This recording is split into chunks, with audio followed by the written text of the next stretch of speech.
Now, British Defence Secretary Michael Fallon has warned that leaving the EU could threaten the West's security. Fallon was speaking at a NATO defence ministers' meeting in Brussels.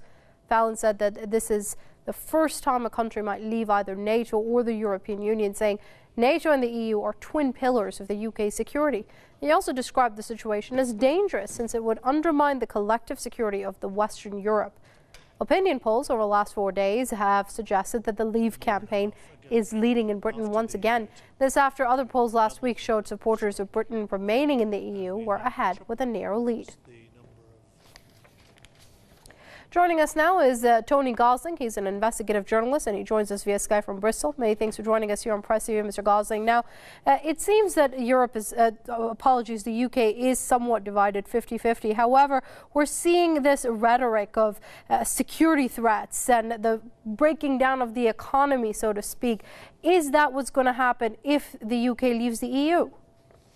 Well, look, first of all, with Michael Fallon's threats, almost you could call them, the defence minister today saying no one's ever left NATO or the EU before. Well, it does kind of explain, doesn't it, that maybe we're not entirely voluntarily in these organisations. I mean, the whole point is that if you're in a club, you're there because you want to be there, not because you're afraid to leave because the people who are running it are threatening you. This is actually telling us a hell of a lot about NATO and the EU, how they really work. And I would suggest that, both of those two are run by a kind of elite, almost in a way a shadow government. We're talking about big business behind the scenes, people we've never ever elected. Right, so is this fear-mongering going to work? Well, that's a very good question. I'm afraid I don't have any great crystal ball, but it does seem as if the polls are leaning slowly towards Brexit. I mean, that doesn't surprise me because the EU, I mean, they like to call it Europe all the time, but of course it's not, because Norway and Switzerland and other countries are not actually part of the EU.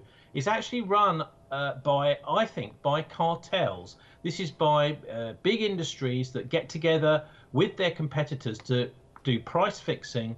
I'm talking about things like the car industries, the steel industry. These people all work together. I mean, as you know, if you go down the high street and you find several different petrol stations, you'll find almost all of them are charging the same. It's because they work together, they lobby together in industry groups.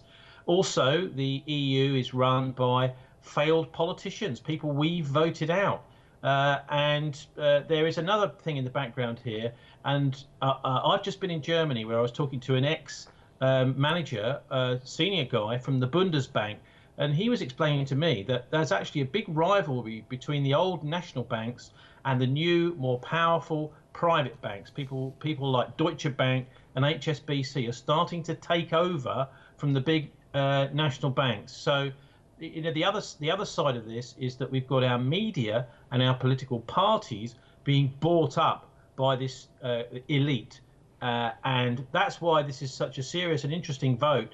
And it does show, doesn't it, that we're not really, if democracy is not compatible with the elite and their financial system, then I'm afraid the elite and the financial system is going to have to go, because I can tell you people here in Britain don't want freedom to go. So I'm afraid it's going to be that the financiers that get removed. And we've had today George Osborne threatening a massive amount of money. He says there's a big black hole in the British economy, tens of billions of pounds, but only if there's going to be a Brexit.